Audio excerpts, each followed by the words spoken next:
നമസ്കാരം. മലയാളി വാർത്തയിലേക്ക് സ്വാഗതം. ഈ യുദ്ധത്തിൽ സമാധാനമുണ്ടാകില്ല. സമാധാനം പുലരണമെങ്കിൽ ഇറാൻ മുച്ചൂടും തകരണം. അവരെ തകർക്കുന്നതുവരെ ഈ യുദ്ധം നടന്നുകൊണ്ടേയിരിക്കും. സമാധാന കരാറുകൾ ഇടയ്ക്കിടെ ഉണ്ടാകും, എന്നാൽ അതെല്ലാം പൊളിച്ചടുക്കുക തന്നെ ചെയ്യും. ഇറാനും അമേരിക്കയും തമ്മിൽ വീണ്ടും യുദ്ധം തുടങ്ങിയതോടെ ഇസ്രയേൽ പ്രതിരോധ മന്ത്രി കാറ്റ്സിന്റെ പ്രതികരണമായിരുന്നു ഇത്. അതായത് ഈ യുദ്ധം ഒരിക്കലും അവസാനിക്കാൻ പോകുന്നില്ല, അങ്ങനെ അവസാനിക്കണമെങ്കിൽ ഇറാൻ ഇല്ലാതാകണം എന്നുള്ളതാണ് ഇസ്രയേൽ കട്ടായം കടുപ്പിച്ച് പറയുന്നത്. അമേരിക്കയും ഇറാനും തമ്മിൽ വീണ്ടും യുദ്ധം മുറുകിയതോടെ ഇസ്രയേലിന്റെ അതായത് ജൂത ബുദ്ധിയാണ് ഇതിന് പിന്നിൽ പ്രവർത്തിച്ചിരിക്കുന്നത് എന്നുള്ളത് ഏകദേശം വ്യക്തമാകുന്നു. സമാധാന കരാറിലേക്ക് അമേരിക്കയും ഇറാനും എത്തിയപ്പോൾ തന്നെ കടുത്ത അതൃപ്തിയിലായിരുന്നു Israel. American president Donald Trump നിരന്തരം സമ്മർദ്ദം ചെലുത്തിയതിന്റെ ഫലമായിട്ടായിരുന്നു ഇസ്രയേൽ പ്രധാനമന്ത്രി ബെഞ്ചമിൻ നെതന്യാഹു സമാധാന കരാറിൽ ഇരുവരും ഒപ്പുവെക്കുന്നതിന് സമ്മതം മൂളിയതുപോലും. എന്നാൽ പിന്നീട് ബെഞ്ചമിൻ നെതന്യാഹുവിന് നേരെ ഇസ്രയേലിൽ നിന്ന് വലിയ വിമർശനങ്ങൾ ഉണ്ടായി. ഇസ്രയേൽ സൈന്യവും പ്രതിരോധ മന്ത്രി കാറ്റ്സും അതുപോലെ തന്നെ കടുത്ത ജൂത പ്രതിനിധികളും ഒക്കെ ഇസ്രയേൽ പ്രധാനമന്ത്രിക്ക് നേരെ വലിയ വിമർശനവുമായി രംഗത്ത് വന്നു. ഈ യുദ്ധം അത് തുടങ്ങി വെച്ചത് നമ്മളാണെങ്കിൽ അവസാനിപ്പിക്കുന്നത് നമ്മൾ തന്നെ ആയിരിക്കണം എന്നാണ് ഇസ്രയേലിന്റെ നിലപാട്. ഇപ്പോൾ ഇറാനെ അടിച്ചു തീർക്കുക എന്നുള്ളതാണ് ഇസ്രയേൽ കണക്ക് കൂട്ടിയിരിക്കുന്നത്. ഇറാൻ ദുർബലമായി നിൽക്കുകയാണ്. അവരുടെ സാമ്പത്തിക ശേഷിയും ആയുധശേഷിയും ഒക്കെ കുറഞ്ഞു നിൽക്കുന്ന ഒരു സമയമാണ്. ഇപ്പോൾ അടിച്ചാൽ ഇറാന്റെ പ്രോക്സികളെയും അതായത് അവശേഷിക്കുന്ന പ്രോക്സികളെയും ഇല്ലാതാക്കാമെന്ന് ഇസ്രയേലിനറിയാം. അതുകൊണ്ട് തന്നെയാണ് ഈ യുദ്ധം കടുപ്പിക്കാൻ പല വഴിയായിരുന്നു ഇസ്രയേൽ പയറ്റിക്കൊണ്ടിരുന്നത്. എന്നാൽ ഇതിനിടയിൽ യുദ്ധത്തിന് തയ്യാറല്ല എന്ന് പറഞ്ഞുകൊണ്ട് ഇനിയും യുദ്ധം മുന്നോട്ട് കൊണ്ടുപോകാൻ കഴിയില്ല എന്ന് പറഞ്ഞുകൊണ്ട് അമേരിക്കൻ പ്രസിഡന്റ് ഇതിൽ നിന്നൊന്ന് പിന്മാറുകയായിരുന്നു. തുടർന്നായിരുന്നു ഇറാനുമായി കരാറിലേക്ക് ഏർപ്പെടുന്നതിലേക്കൊക്കെ കാര്യങ്ങൾ എത്തിയത്. എന്നാൽ അതിനെല്ലാം തകിടം മറിച്ചിരിക്കുകയാണ് ഇസ്രയേൽ. കാരണം ഇസ്രയേലിന് ആവശ്യം ഇറാനെയാണ്. ഒക്ടോബർ 7 ഇസ്രയേലിൽ ഹമാസ് നടത്തിയ ആക്രമണത്തിന്റെ സൂത്രധാരന്മാർ ഇറാൻ ആണെന്ന് ഇസ്രയേലിനറിയാം. അവരെ ഇല്ലാതാക്കുക എന്നുള്ള ഒരൊറ്റ ലക്ഷ്യത്തിലാണ് ഇസ്രയേൽ ഇറങ്ങി പുറപ്പെട്ടിരിക്കുന്നത്.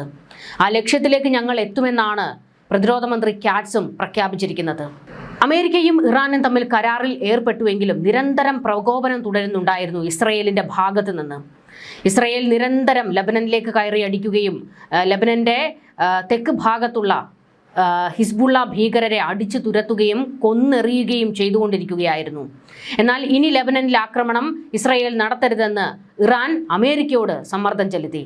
എങ്കിൽ മാത്രമേ ഈ സമാധാന കരാർ മുൻപോട്ട് പോകൂ എന്ന് ഇറാൻ നിരന്തരം പറഞ്ഞിരുന്നു. എന്നാൽ ഇടയ്ക്കിടെ ലബനനിൽ കയറി അടിച്ചുകൊണ്ടിരിക്കുകയായിരുന്നു ഇസ്രയേൽ. ഇതെല്ലാം വല്ലാതെ IRGC അതായത് ഇറാന്റെ സൈന്യത്തെ ചൊടിപ്പിച്ചിരുന്നു. എന്നാൽ ഇറാൻ ഭരണകൂടത്തിന് ആവശ്യം ഒരു സമാധാന കരാറാണ്. കാരണം ഇനിയും യുദ്ധവുമായി മുൻപോട്ട് പോകാൻ ഇറാന് കഴിയുന്ന സാഹചര്യമല്ല. സാമ്പത്തിക നട്ടലൊടിഞ്ഞു കഴിഞ്ഞിട്ടുണ്ട്. അത് ബോധ്യമുള്ള ഇറാൻ ഭരണകൂടം സമാധാന കരാറിന് വേണ്ടി ശ്രമിക്കുമ്പോൾ അതിനെ തകിടം മറിച്ചുകൊണ്ടാണ് IRGC നിൽക്കുന്നത്. അമേരിക്കയും ഇറാനും വീണ്ടും യുദ്ധത്തിലേക്ക് ഇറങ്ങിയത് ഒരവസരമായിട്ടാണ് ഇസ്രയേൽ കാണുന്നത്. കാരണം ഇതിനിടയിൽ കൂടി ഇസ്രയേലിന് ഇറാനിലേക്ക് ആക്രമണം നടത്തുന്നതിനുള്ള ഒരു വഴിയാണ് തുറന്നു കിട്ടിയിരിക്കുന്നത്. അമേരിക്കയുടെ വാണിജ്യ കപ്പൽ ഇറാൻ സൈന്യം ആക്രമിക്കുന്നതോടെയായിരുന്നു വീണ്ടും യുദ്ധം പൊട്ടിപ്പുറപ്പെട്ടത്. തുടർന്ന് അമേരിക്ക ഇരച്ചിറങ്ങുകയും ഇറാന്റെ 10 കേന്ദ്രങ്ങൾക്ക് നേരെ അതിമാരകമായ ആക്രമണം നടത്തുകയുമായിരുന്നു. ഇതിലേക്ക് കാര്യങ്ങൾ കൊണ്ടെത്തിച്ചത് ഇസ്രയേലിന്റെ പ്രകോപനപരമായ നിലപാടുകളായിരുന്നു. ഇസ്രയേലിന് ആവശ്യമുണ്ടായിരുന്നത് ഇറാൻ വീണ്ടും യുദ്ധക്കളത്തിലേക്ക് ഇറങ്ങുക എന്നത് തന്നെയായിരുന്നു. എന്തായാലും ജൂതബുദ്ധി ഫലിച്ചു. ഇറാനും അമേരിക്കയും വീണ്ടും നേർക്കുനേർ യുദ്ധത്തിലേക്ക് എത്തിയിരിക്കുകയാണ്. എന്നാൽ പ്രതിസന്ധിയിലായിരിക്കുന്നതാകട്ടെ ലോകരാജ്യങ്ങളും. ഹോർമുസ് ഒന്ന് തുറന്നു കിട്ടിയതേ ഉണ്ടായിരുന്നുള്ളൂ. ലോകരാജ്യങ്ങൾ വലിയ ആശ്വാസത്തിലായിരുന്നു. അവിടെ കുടുങ്ങിക്കിടക്കുന്ന കപ്പലുകൾ ഇനി എല്ലായിടത്തേക്കും എത്തുമല്ലോ എന്നുള്ള ആശ്വാസം. എന്നാൽ അതിനെല്ലാം തകിടം മറിച്ചുകൊണ്ടാണ് വീണ്ടും ഇപ്പോൾ യുദ്ധം മുറുകുന്നത്. ഇറാനും അമേരിക്കയും തമ്മിലുള്ള വൈരത്തിന് പതിറ്റാണ്ടുകളുടെ ചരിത്രമുണ്ട്. എന്നാൽ കഴിഞ്ഞ മാസങ്ങളിലെ സംഘർഷങ്ങൾക്ക് ശേഷം സ്ഥിതിഗതി ശാന്തമാകുമെന്ന് പലരും കരുതി. പക്ഷേ ഇപ്പോൾ വീണ്ടും ഇരു രാജ്യങ്ങളും കടുത്ത ഭാഷയിലാണ് പരസ്പരം മുന്നറിയിപ്പ് നൽകുന്നത്. ആ മുന്നറിയിപ്പുകൾ ഒരു യുദ്ധത്തിലേക്കും ഘോര യുദ്ധത്തിലേക്കും എത്തുന്നു. എന്നാൽ ഇതിന്റെ പിന്നിലെ ബുദ്ധി ജൂതന്റേതാണ് എന്നാണ് ഇപ്പോൾ എല്ലാവരും പറയുന്നത്. അമേരിക്ക ഇറാൻ സമാധാന കരാറിൽ ഇസ്രയേൽ ഒപ്പുവെച്ചിട്ടില്ല. ഇസ്രയേലിന്റെ സമ്മതത്തോടെ നടന്ന വെടിനിർത്തൽ കരാർ അല്ലതാനും. മാത്രമല്ല ഇറാനെ 100% നിരായുധീകരിക്കണമെന്ന നിർബന്ധമാണ് ഇസ്രയേലിനുള്ളത്. ഇതിനായി IRGCയെ നിരന്തരം പ്രകോപിപ്പിക്കുന്നതാണ് IDFന്റെ ശൈലി. ലബനനിലെ സമാധാന കരാർ നിലനിൽക്കുമ്പോൾ തന്നെ തെക്കൻ ലബനനിൽ IDF ആക്രമണം നടത്തിക്കൊണ്ടേയിരുന്നു. തെക്കൻ ലബനനിലെ നബാത്തിയ മേഖലകളിൽ ഇസ്രയേൽ ഡ്രോൺ ആക്രമണം നടത്തിയതായി ലബനൻ ഔദ്യോഗിക വാർത്താ ഏജൻസി റിപ്പോർട്ട് ചെയ്തിരുന്നു. നബാത്തിയ അൽ-ഫൗക പ്രദേശത്തെ ഫറ അമ്യൂസ്മെന്റ് പാർക്കിന് സമീപമായിരുന്നു ഇസ്രയേൽ ഡ്രോൺ ആക്രമണം നടത്തിയത്. ലബനനിൽ ഇസ്രയേൽ നടത്തിക്കൊണ്ടിരിക്കുന്ന ആക്രമണത്തിൽ കടുത്ത അതൃപ്തിയിലായിരുന്നു IRGC. തുടർന്നാണ്, അതായത് ഇസ്രയേൽ ആക്രമണം നടത്തി വെച്ചു കഴിഞ്ഞാൽ ഈ സമാധാന കരാർ മുൻപോട്ട് പോകില്ല എന്ന് IRGC വ്യക്തമാക്കിയിരുന്നു. തുടർന്നാണ് ഇപ്പോൾ വീണ്ടും യുദ്ധത്തിന് കളമൊരുങ്ങിയിരിക്കുന്നത്. ഇറാന്റെ തെക്കൻ തീരപ്രദേശങ്ങളായ സിറിക്, ഖെഷം ദ്വീപ് എന്നിവിടങ്ങളിലെ സൈനിക നിരീക്ഷണ കേന്ദ്രങ്ങൾക്കും ഡ്രോൺ സംഭരണശാലകൾക്ക് നേരെ അമേരിക്കൻ സെൻട്രൽ കമാൻഡ് തുടർച്ചയായി വ്യോമാക്രമണം നടത്തുകയായിരുന്നു. മധ്യപൂർവേഷ്യയിലെ പല മേഖലകളിലും ഇറാനുമായി ബന്ധമുള്ള സായുധ ഗ്രൂപ്പുകളുടെ പ്രവർത്തനങ്ങൾ നിലനിൽക്കുന്നു. അവരെ അടിച്ചൊതുക്കുക എന്നതിൽ ഇസ്രയേൽ പ്രതിജ്ഞാബദ്ധമാണ്. ഇവരുമായി ബന്ധപ്പെട്ട ആക്രമണങ്ങൾ ഉണ്ടായാൽ അമേരിക്ക തിരിച്ചടിക്കാനുള്ള സാധ്യതയും വർദ്ധിക്കും. അങ്ങനെ സംഭവിച്ചാൽ സ്ഥിതി വളരെ വേഗത്തിൽ നിയന്ത്രണാതീതമാകാൻ സാധ്യതയുണ്ടെന്ന് വിദഗ്ധർ മുന്നറിയിപ്പ് നൽകുന്നു. അമേരിക്കയുടെ ലക്ഷ്യം ഇറാൻ ആണവായുധ ശേഷി നേടുന്നത് തടയുക എന്നതാണ്. അതോടൊപ്പം മധ്യപൂർവേഷ്യയിലെ തങ്ങളുടെ സഖ്യരാജ്യങ്ങളുടെ സുരക്ഷ ഉറപ്പാക്കണമെന്നും അമേരിക്ക പറയുന്നു. ഇതിനായി നാവികസേനയും വ്യോമസേനയും മേഖലയിൽ സജ്ജമായി തുടരുകയാണ്.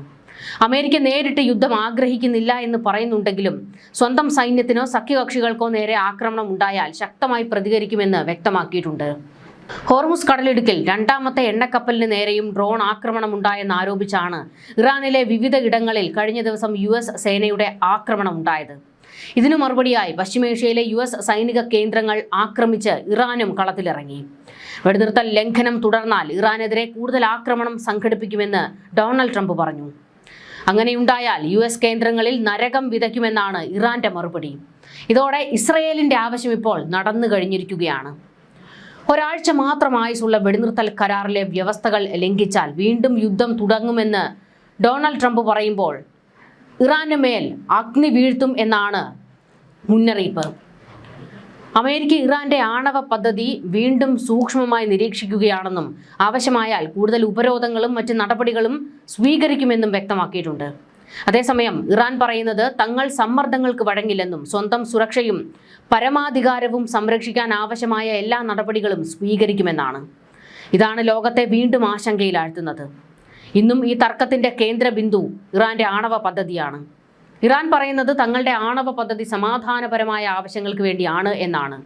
എന്നാൽ അമേരിക്കയും പാശ്ചാത്യ രാജ്യങ്ങളും പറയുന്നത് അതിലൂടെ ആണവായുധ ശേഷിയിലേക്ക് ഇറാൻ നീങ്ങാനുള്ള സാധ്യത തള്ളിക്കളയാനാകില്ല എന്നതാണ്. ഇതിനെ തുടർന്നാണ് ഉപരോധങ്ങളും നയതന്ത്ര സമ്മർദ്ദങ്ങളും വർഷങ്ങളായി തുടരുന്നത്. US സൈന്യം തങ്ങളുടെ ജോലി തീർക്കാൻ നിർബന്ധിതരായാൽ ഇറാൻ ബാക്കിയുണ്ടാകില്ല എന്നാണ് ട്രംപിന്റെ ഭീഷണി. ഇറാനെതിരെ US വീണ്ടും ആക്രമണം നടത്തിയതിന് പിന്നാലെയായിരുന്നു ട്രൂത്ത് സോഷ്യലിൽ ട്രംപിന്റെ ഈ ഒരു പ്രതികരണം. ന്യായവും നീതിയും നോക്കി പ്രവർത്തിക്കാൻ കഴിയാത്ത സാഹചര്യം ഉണ്ടായേക്കാം. ഞങ്ങൾ വിജയകരമായി തുടങ്ങുന്ന ജോലി പൂർത്തിയാക്കാൻ US സൈന്യവും നിർബന്ധിതരാകും. അങ്ങനെയുണ്ടായാൽ ഇറാൻ ഇനി ബാക്കിയുണ്ടാകില്ല. ഇതായിരുന്നു ട്രംപിന്റെ ഭീഷണി. US-ന്റെ ആക്രമണങ്ങളെ അതേ നാണയത്തിൽ തിരിച്ചടിക്കാനാണ് ഇറാന്റെയും തീരുമാനം. US-മായി ഒപ്പിട്ട ധാരണാപത്രം അനുസരിച്ച് ഹോർമുസിലൂടെ കപ്പലുകൾക്ക് സുരക്ഷാപാത ഒരുക്കാനുള്ള അവകാശം തങ്ങൾക്കാണെന്നും ഇത് ലംഘിച്ച് US നാവികസേനയുടെ നേതൃത്വത്തിൽ കപ്പലുകളെ ഒമാൻ തീരത്തുകൂടി പോകാൻ അനുവദിച്ചതാണ് പ്രകോപനത്തിന് കാരണമെന്നും ഇറാൻ പറയുന്നു. ഇതിനെ തുടർന്ന് ഗൾഫ് മേഖലയിൽ സംഘർഷം ശക്തമാക്കിക്കൊണ്ട് കുവൈറ്റിലെയും ബഹ്റൈനിലെയും US സൈനിക താവളങ്ങൾക്ക് നേരെ ഇറാന്റെ മിസൈൽ ഡ്രോൺ ആക്രമണം ഉണ്ടായത്. കുവൈറ്റിലെ അലി അൽസലാം വ്യോമസേന താവളത്തിലും മനാമയിലെ US 5ാം നാവിക വ്യൂഹത്തിന് നേരെയുമായിരുന്നു ആക്രമണം ഉണ്ടായത്. ഇറാൻ ഇനിയും തങ്ങളുടെ കേന്ദ്രങ്ങൾക്ക് നേരെ ആക്രമണം നടത്തിക്കഴിഞ്ഞാൽ ടെഹ്റാന്റെ പല കേന്ദ്രങ്ങളിൽ തീ തുപ്പുമെന്നാണ് അമേരിക്കയുടെ വെല്ലുവിളി. ഇറാനും അമേരിക്കയും തമ്മിൽ രണ്ട് വശത്തിരുന്നു കൊണ്ട് ഇങ്ങനെ ഘോരം യുദ്ധഭീഷണി മുഴക്കുമ്പോൾ ഗ്യാലറിയിലിരുന്ന് ചിരിക്കുന്നത് ഇസ്രയേലാണ്. അവരുടെ ആവശ്യം നിറവേറിയതുപോലെയാണ് ഇപ്പോൾ ആ രാജ്യത്തിന്റെ പെരുമാറ്റം. കാരണം ഇരുകൂട്ടരും യുദ്ധമുഖത്ത് നിൽക്കേണ്ടത് തങ്ങളുടെ ആവശ്യമാണ് എന്നുള്ള മട്ടിലാണ് ഇസ്രയേലിന്റെ പ്രതികരണം. എന്നാൽ ഇസ്രയേൽ മറ്റൊരു കാര്യവും പറയുന്നുണ്ട്. ഇനിയിപ്പോൾ അമേരിക്ക തങ്ങൾക്കൊപ്പം ഇല്ലെങ്കിലും ഞങ്ങൾ ഇറാനെ ആക്രമിക്കും. ഇസ്രയേൽ എന്ന രാജ്യത്തിന്റെ എക്കാലത്തെയും ശത്രു ഇറാനാണ്. ഞങ്ങൾ ആയുധം താഴെ വെച്ചാൽ ജൂതരാഷ്ട്രത്തെ കത്തിക്കാൻ തുനിഞ്ഞിറങ്ങിയിരിക്കുന്നവരാണ് ഇറാൻ. അതുകൊണ്ട് ഞങ്ങൾക്ക് ഒരു കാലത്തും ആയുധം താഴെ വയ്ക്കാൻ കഴിയില്ല. ഞങ്ങൾ ആയുധം താഴെ വെക്കുകയുമില്ല. ഈ ലോകം മുഴുവൻ ഞങ്ങൾക്കെതിരായി നിന്നാലും ജൂതരെ സംരക്ഷിക്കുന്നതിന്, ജൂതരാഷ്ട്രം സംരക്ഷിക്കുന്നതിന് ഞങ്ങൾ ആയുധം കൈവശം വയ്ക്കും. ആയുധം ഉയർത്തിപ്പിടിച്ച് തന്നെ നിൽക്കും. ഇറാന്റെ സർവനാശം കണ്ടേ ഈ യുദ്ധത്തിൽ നിന്ന് പിന്മാറൂ എന്ന് ഇസ്രയേലിൽ നിന്ന് വരുന്ന പ്രഖ്യാപനം. വീണ്ടും ഇതൊരു ഘോര യുദ്ധത്തിലേക്ക് തന്നെ എത്തുന്നു. പശ്ചിമേഷ്യ കത്തി അമരുമോ, നരകതുല്യമാകുമോ എന്നുള്ള ഭയത്തിലാണ് ലോകരാജ്യങ്ങളെല്ലാം. ന്യൂസ് ഡെസ്ക് മലയാളി വാർത്ത.